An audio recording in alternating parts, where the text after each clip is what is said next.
नमस्कार, मैं डॉक्टर भरत मीना, सहायक आचार्य राजनीति विज्ञान विभाग, बाबू सोबाराम राजकीय कला महाविद्यालय अलवर।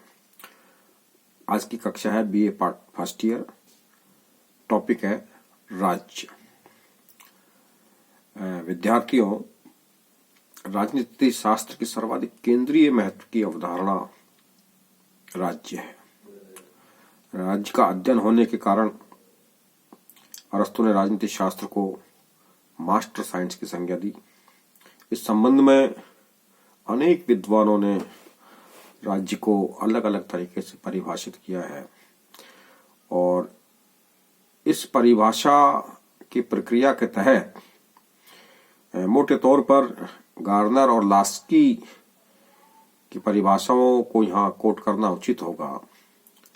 गार्नर ने ये कहा है कि राजनीति शास्त्र का प्रारंभ और अंत राज्य से होता है। इस बात का अंदाजा आप लगा सकते हैं कि मैंने पूर्व में कहा कि राजनीति शास्त्र की केंद्रीय अवधारणा राज्य है, तो उसी संदर्भ में गार्नर ने अपनी परिभाषा को इंगित करते हुए राज्य को राजनीति शास्त्र का केंद्रीय विषय मानते हुए ये बात कही कि राजनीति शास्त्र का प्रारंभ और अंत राज्य से होता है।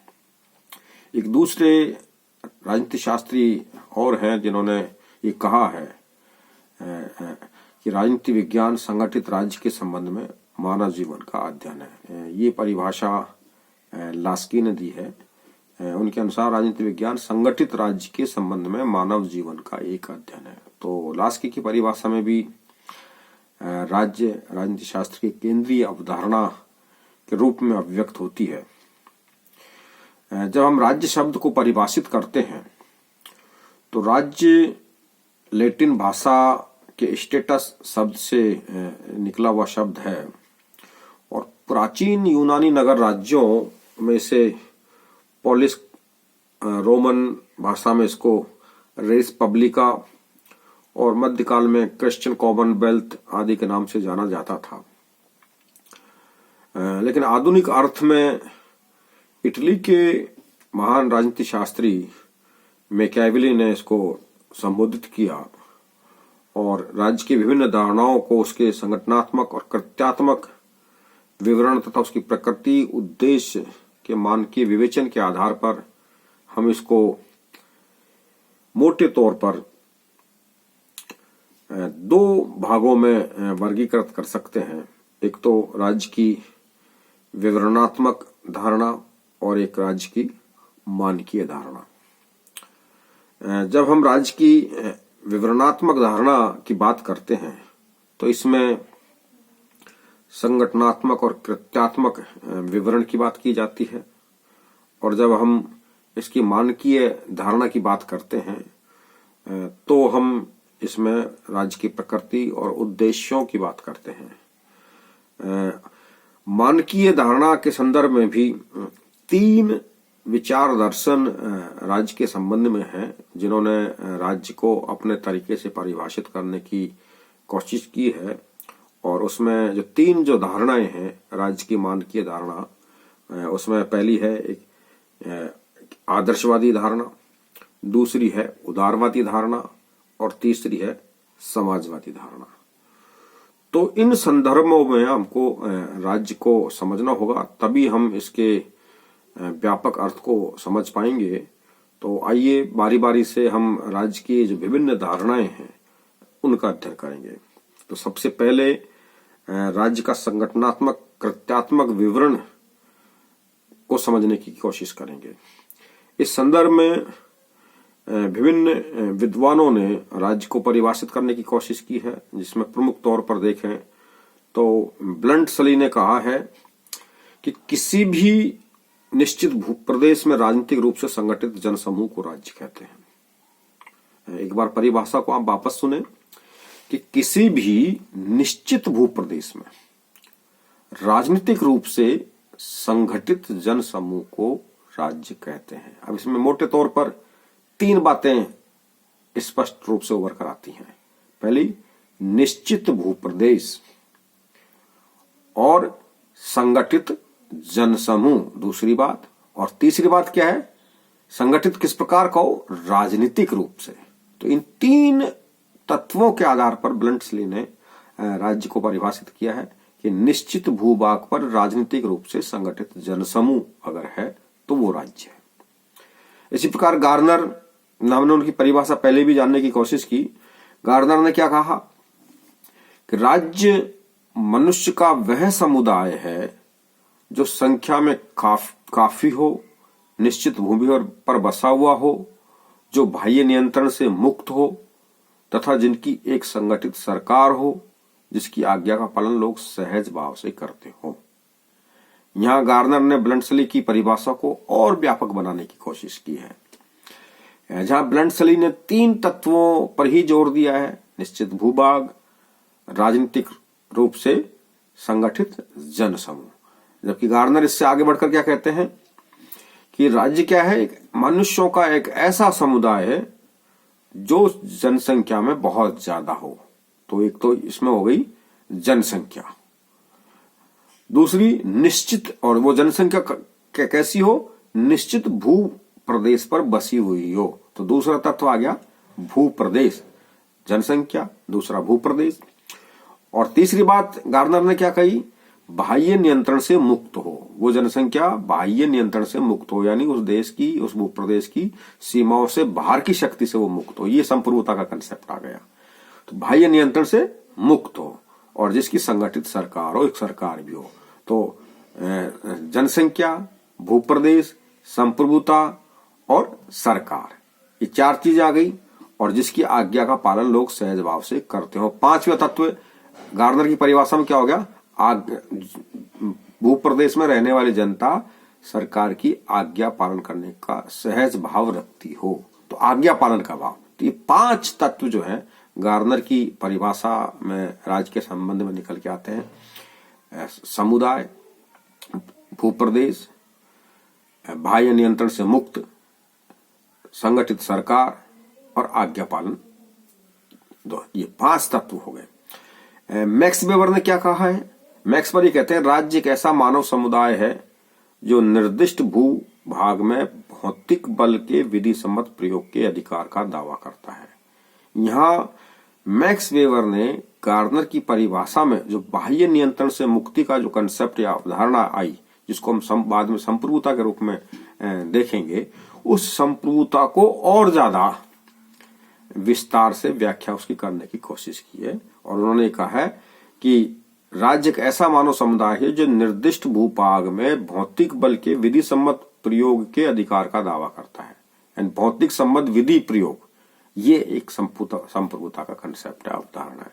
तो ये जो ब्लंटसली की परिभाषा हो, गार्नर की परिभाषा हो या मैक्स वेबर की परिभाषा हो, ये सारी परिभाषाएं जो हैं, इन परिभाषाओं में राज्य के अर्थ को, राज्य की व्याख्या को संगठनात्मक और कृत्यात्मक आधार पर परिभाषित करने की कोशिश की गई है, जिसमें हम राज्य के जो आवश्यक जो तत्व हैं, जो तत्व मिलकर राज्य को बनाते हैं, उन तत्वों के आधार पर राज्य को देख रहे हैं। तो ये तो हुआ पहला अर्थ राज्य को समझने का, जानने का, राज्य का विवरणात्मक अध्ययन, जिसमें प्रमुख रूप से ब्लंटसली, गार्नर और मैक्स वेबर ने राज्य को परिभाषित करने का प्रयास किया है। उस रूप में राज्य की एक विवरणात्मक परिभाषा हो गई है। अब हम राज्य को उसके मानकीय संदर्भ में देखने की कोशिश करेंगे। उसकी मानकीय परिभाषाएं क्या है, मानकीय आधार पर उसको किस प्रकार उसको परिभाषित किया जाता है, किस प्रकार उसकी व्याख्या की जाती है, जिसमें प्रमुख रूप से राज्य की प्रकृति और उद्देश्यों का विवेचन करना लाजमी होगा। इस दृष्टि से भिन्न भिन्न जो है विचार चिंतकों ने प्रतिपादित किए हैं, जिसमें मोटे तौर पर तीन बातें स्पष्ट रूप से उभर कर आती हैं। एक तो राज्य एक नैतिक संस्था है, दूसरा राज्य एक दैवीय संस्था है, और राज्य एक सावीय संस्था है। ये तीन जो धारणाएं हैं, ये राज्य की मानकीय परिभाषा के तहत आदर्शवादी दृष्टिकोण ने ये तीन बातें स्पष्ट रूप से रेखांकित की हैं कि राज्य की आदर्शवादी जो धारणा है वो ये मानती है कि राज्य एक नैतिक संस्था है, राज्य एक देवीय संस्था है और राज्य एक साव्य संस्था है। इनका बारी बारी से हमको अध्ययन करके हम इसका को देखते हैं कि ये तीन जो तरीके हैं, दैवीय संस्था, नैतिक संस्था और साव्य संस्था, इसका क्या अर्थ है, क्या मतलब है इसका। तो सबसे पहले देखते हैं कि राज्य एक नैतिक संस्था है। ये इस प्रकार का जो विचार है वो खास तौर पर प्लेटो और अरस्तु, प्राचीन जो हमारे राजनीतिक चिंतक हैं, वो ये मानते हैं कि राज्य एक नैतिक संस्था है। अरस्तु ने इस संबंध में जो विचार रखे हैं वो प्रमुख रूप से अरस्तु ये क्या बात कहते हैं, अरस्तु ये कहते हैं कि राज्य परिवारों, ग्रामों का समुदाय है जिसका लक्ष्य पूर्ण और आत्मनिर्भर जीवन है। तो ये जो परिभाषा है अरस्तु की, राज्य क्या है, परिवारों और ग्रामों का समुदाय है और उसका लक्ष्य क्या है, पूर्ण और आत्मनिर्भर जीवन। ये पूर्ण और आत्मनिर्भर जीवन का जो लक्ष्य है यही एक नैतिक लक्ष्य है राज्य का। इस आधार पर अरस्तु राज्य को एक नैतिक संस्था मानते हैं कि राज्य का यह नैतिक दायित्व है कि राज्य में निवास करने वाले जो लोग हैं, जो जन समुदाय है, जो ग्राम है, जो परिवार है, वो परिवार उन ग्राम समुदायों का नैतिक विकास या पूर्ण और आत्मनिर्भर जीवन देने में उनकी वो मदद करेगा। ये एक नैतिक आकांक्षा राज्य की अरस्तु ने रेखांकित की है। और इसके आगे अरस्तु और आगे बात कहते हैं जो उसकी परिभाषा को और पूर्णता प्रदान करता है। अरस्तु आगे कह रहे हैं, राज्य जीवन की आवश्यकताओं के लिए अस्तित्व में आता है और सदजीवन के लिए अस्तित्व में बना रहता है। तो ये एक बहुत गहरी परिभाषा अरस्तु ने राज्य के संदर्भ में दी है कि राज्य अस्तित्व में क्यों आया। राज्य अस्तित्व में इसलिए आया क्योंकि राज्य जीवन की आवश्यकताओं के लिए अस्तित्व में आया है कि जो मानव जीवन है उसके जीवन की कुछ आवश्यकताएं हैं, उन आवश्यकताओं ने राज्य की उत्पत्ति की है और वो मनुष्य के सदजीवन यानी अच्छे जीवन के लिए उसको अस्तित्व में आगे बने रहना है। यानी उसने प्राचीनता की भी बात की है और भविष्य की भी बात की है। प्राचीनता की ये बात की है कि राज्य अतीत में अस्तित्व में क्यों आया था, क्योंकि लोगों को उसकी जरूरत थी, लोगों की आवश्यकताओं की पूर्ति के लिए राज्य की जरूरत थी, इसलिए वो अस्तित्व में आया। और भविष्य में भी उसको अस्तित्व में बना क्यों रहना है, क्योंकि लोगों का जो मौजूदा जीवन है उस मौजूदा जीवन को और ज्यादा बेहतर बनाना है और मनुष्यों के जीवन को और ज्यादा बेहतर बनाने के लिए राज्य की आवश्यकता बनी रहेगी। तो मनुष्यों के बेहतर जीवन में राज्य सहयोगी हो सकता है, इसलिए राज्य का अस्तित्व बना रहेगा। तो ये अरस्तु की परिभाषा जो है पूर्णतः इस बात का रेखांकन है कि राज्य एक नैतिक संस्था है। और इसके आगे अरस्तु अपनी परिभाषा में तीसरी बात क्या कह रहे हैं कि जो राज्य में नहीं रह सकता वह या तो पशु है और या देवता। ये बहुत ही अरस्तु की फेमस विश्व प्रसिद्ध कोटेशन है कि जो व्यक्ति राज्य में नहीं रह सकता वो या तो पशु हो सकता है या फिर देवता। तो ये परिभाषा जो है इस आधार पर राज्य के महत्व को इंगित कर रही है कि राज्य मनुष्य जीवन के लिए, मनुष्य के अच्छे जीवन के लिए कितना जरूरी है। और जिस व्यक्ति को राज्य की जरूरत नहीं है वो दो प्रकार के मनुष्य हो सकते हैं, दो प्रकार के प्राणी हो सकते हैं। या तो वो पशु है, पशु को राज्य की कोई जरूरत नहीं है, और या फिर वो इतना ऊंचा पहुंचा हुआ मनुष्य है जो देवता की श्रेणी में आता है, उसको राज्य की जरूरत नहीं है। लेकिन जो सामान्य मनुष्य है उसके लिए राज्य बहुत ज्यादा जरूरी है, क्योंकि बिना राज्य के वो अपना नैतिक विकास नहीं कर सकता, अपने व्यक्तित्व का सर्वांगीण विकास नहीं कर सकता। तो अरस्तु ने अपनी इस परिभाषा में ये पूरी तरह सिद्धस्त तौर पर रेखांकित किया है कि राज्य एक नैतिक संस्था है, और नैतिक इस नाते है क्योंकि वो मनुष्यों के सर्वांगीण विकास के लिए जरूरी है और सर्वांगीण विकास के लिए वो आगे भी जरूरी रहेगी। एक मानवीय दृष्टिकोण में दूसरा जो राज्य की जो परिभाषा है वो ये मानती है कि राज्य एक देवीय संस्था है। ये ठीक नैतिक संस्था से अलग हटकर एक नई बात आई है कि राज्य एक देवीय संस्था है। और इस प्रकार का जो विचार रखने वाले चिंतक है उसमें खासकर ऑगस्टाइन एक्विनास जैसे विचारकों का नाम आता है, जिन्होंने राज्य को क्या माना है, एक देवीय संस्था है, ईश्वर निर्मित संस्था, ईश्वर कृत संस्था माना है। इस थॉट के जो समर्थक विचारक हैं उनके अनुसार कि राज्य विधि के विधान का ही एक अंग है, जिसके अनुसार मनुष्य का उद्देश्य मुक्ति प्राप्त करना है और मुक्ति इन विचारकों के अनुसार परलोक में ही मिल सकती है। तो इसलिए ये लोग ये कहते हैं कि राज्य मनुष्य की पारलौकिक साधना के लिए सुविधा जुटाता है। जो मनुष्य मुक्ति प्राप्त करने के लिए पारलौकिक जो उसको साधना करनी है, उस पारलौकिक साधना में राज्य एक साधन के रूप में काम करता है, उसके लिए वो सुविधाएं और वातावरण जुटाता है।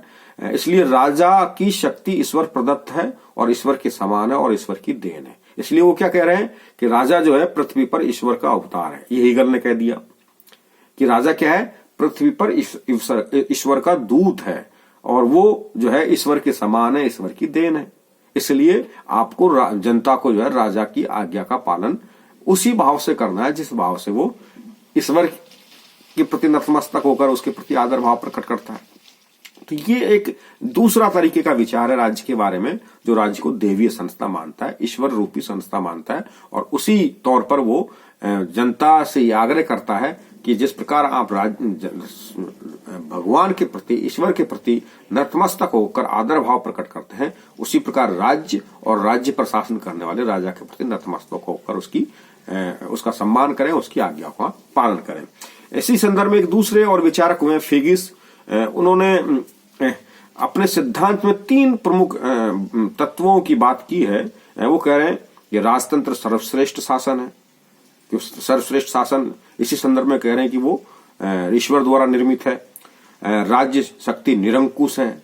निरंकुश इसलिए है क्योंकि जब राजा पृथ्वी पर ईश्वर का अवतार है, देवदूत है, तो उसके ऊपर और कोई किसी प्रकार की शक्ति का अंकुश नहीं हो सकता। राजा इसलिए निरंकुश है और राजा अपने कार्यों के लिए केवल ईश्वर के प्रति उत्तरदायी है, क्योंकि वो देवदूत है, ईश्वर का दूत है, इसलिए ईश्वर के प्रति उत्तरदायी, वो जनता के प्रति उत्तरदायी नहीं हो सकता। और इसके बाद में राजपद वंशानुगत है, राजा का बेटा ही राजा बनेगा। डेमोक्रेसी की तरह जनता को अपना राजा चुनने का अधिकार नहीं है। तो ये राज्य के देवीय जो सिद्धांत है उसमें ये सारी धारणा आई। तो ये ठीक राज्य की नैतिक जो संस्था वाली जो धारणा है उससे एक अलग हटकर धारणा है, जो राज्य को ईश्वरीय प्रदत्त संस्था मान रही है और राजा को ईश्वर का अवतार मान रही है और राजतंत्रात्मक शासन व्यवस्थाओं का समर्थन कर रही है, जो वंशानुगत आधार पर हो सकती है। एक जो तीसरी जो धारणा है आदर्शवादी दृष्टिकोण की राज्य के बारे में, वो है राज्य एक साव्य सत्ता है। इस धारणा का मतलब क्या हुआ? साव्य सत्ता का मतलब कि ये जो धारणा है आदर्शवादी, वो ये कह रही है कि आधुनिक युग में हीगल, ग्रीन, बोसांके प्रमुख विद्वान हैं जिन्होंने इस विचार को आगे बढ़ाया है और खासकर अरस्तु का नाम भी इस संदर्भ में लिया जा सकता है। आदर्शवादी विचारक अरस्तु से ये इस बात को लेकर सहमत हैं कि राज्य न केवल पूर्णता का माध्यम है बल्कि पूर्णता का आवश्यक तत्व भी है। जो अरस्तु ने नैतिक संस्था के राज्य को नैतिक संस्था मानते हुए जो बात कही थी कि मनुष्य के पूर्ण जीवन के लिए राज्य जरूरी है और उसके सर्वांगीण विकास के लिए राज्य का आगे भी जरूरी होना जरूरी रहेगा। ये जो उन्होंने बात कही उसका समर्थन करते हुए हीगल, ग्रीन, बोसांके जैसे विद्वानों ने कहा कि आदर्श और यथार्थ जो है उसको ये मिलाकर बात कर रहे हैं और वो ये कह रहे हैं कि प्रत्येक राज्य, चाहे उसमें कुछ त्रुटियां हों, चाहे वह ऐतिहासिक विकास का आधार रहा हो या नैतिक जीवन की सर्वोच्चता रहा हो, चाहे सकारात्मक अभिव्यक्ति रहा हो, लेकिन उन्होंने हीगल क्या कहता है? हीगल कहता है जैसे प्राणी का विकास अंगों के विविधीकरण के माध्यम से होता है, उसी प्रकार समाज के विभिन्न संस्थाओं के विविधीकरण की प्रक्रिया से राज्य का विकास हुआ है। ये एक तरह से जो है साव्य सिद्धांत का समर्थन करने की दिशा में हीगल की परिभाषा स्पष्ट तौर पर यह बात कह रही है कि जिस प्रकार कोई भी प्राणी, उसका विकास उसके विभिन्न अंगों के विकास के संदर्भ में देखा जाता है। कि जैसे अगर हम मनुष्य की ही बात करें तो जब मनुष्य उसके आंख होती है, कान होता है, नाक होती है, हाथ होते हैं, पैर होते हैं, इनका विकास होगा तभी मनुष्य जीवन का विकास समझा जा सकता है। इनके विकास के बगैर मानव शरीर का विकास नहीं हो सकता। तो ये मनुष्य के विभिन्न अंग हैं, मनुष्य शरीर के विभिन्न अंग हैं। तो इन विभिन्न अंगों के विकास के संदर्भ में ही मनुष्य के शरीर का विकास देखा जाता है। तो उसी रूप में समाज में विभिन्न संस्थाएं होती हैं, सामाजिक संस्थाएं, आर्थिक संस्थाएं, राजनीतिक संस्थाएं, धार्मिक संस्थाएं, सांस्कृतिक संस्थाएं। तो उनकी प्रक्रिया से के विकास से ही राज्य का विकास संभव होता है। तो यानी अनेक अंगों में राज्य भी एक अंग है समाज का, और उनके विकास के संदर्भ में ही राज्य के विकास को समझना चाहिए। ये एक ऑर्गेनिक थ्योरी है, ये आंगिक सिद्धांत है राज्य का। जो ऑर्गेनिक थ्योरी ये कह रही है कि जिस प्रकार शरीर के अन्य अंगों का विकास होता है और उन अन्य अंगों के विकास के साथ ही शरीर का संपूर्ण विकास माना जाता है, उसी प्रकार समाज के विभिन्न विभेद होते हैं, विभिन्न अंग होते हैं, उनका विकास होगा तभी जो है उसके संदर्भ में ही राज्य अपना विकास कर सकता है। तो इस परिभाषा के आधार पर ये बात हिगल कह रहे हैं कि राज्य पृथ्वी पर ईश्वर का अवतार है। ये हमने देवी सिद्धांत में देखा। और राज्य का प्रत्येक जो है प्रत्यय उसके विकास की चरम परिणति है, वह निरपेक्ष सत्य और परम चैतन्य है। अतः राज्य एक साध्य है और व्यक्ति उसका साधन है। ये हिगल ने अपनी परिभाषा में कहा है कि राज्य है संपूर्ण विकास का अंतिम छोर है। इसलिए उन्होंने राज्य को क्या माना? अंतिम परिणति माना विकास की, निरपेक्ष सत्य माना, चैतन्य परम चैतन्य माना। और इसलिए राज्य क्या है? साध्य है और व्यक्ति उसका साधन है। यानी राज्य के अंतिम विकास के लिए इस व्यक्ति को एक साधन इस आंगिक सिद्धांत के माध्यम से मान लिया गया। व्यक्ति को राज्य के अंतिम सत्य, अंतिम पूर्णता प्राप्त करने के लिए एक तरह से उसको उसकी बलि वेदी पर चढ़ा लिया गया।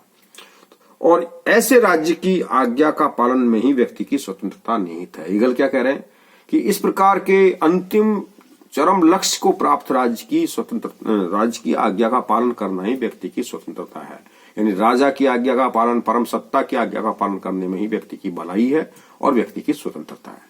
तो ये एक चरम जो बिंदु जो है राज्य का, हिगल और उसकी ऑर्गेनिक थ्योरी राज्य के संदर्भ में व्याख्या करते हुए कहती है। तो इस आधार पर जो है हम देखें तो ये जो है सार्वभौम परार्थवाद जो है उस लक्ष्य को हिगल राज्य का लक्ष्य बता देते हैं।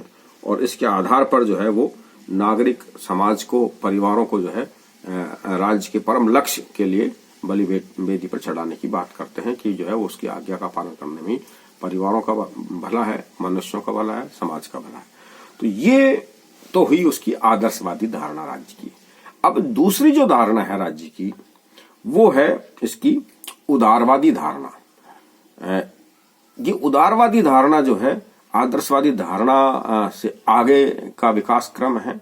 इसका अध्ययन करने के लिए हमको जो है आगे की कक्षा का इंतजार करना पड़ेगा, क्योंकि दोनों धारणाओं को ठीक से समझने के लिए हमको इन ओवरलैपिंग से बचने के लिए जरूरी है कि हम एक एक बात का, एक एक बिंदु का अध्ययन करें। तो हम इसकी उदारवादी जो परंपरा है राज्य की, उदारवादी जो धारणा है, इसका अध्ययन हम कल की कक्षा में करेंगे। आज जो हमने अध्ययन किया है वो अध्ययन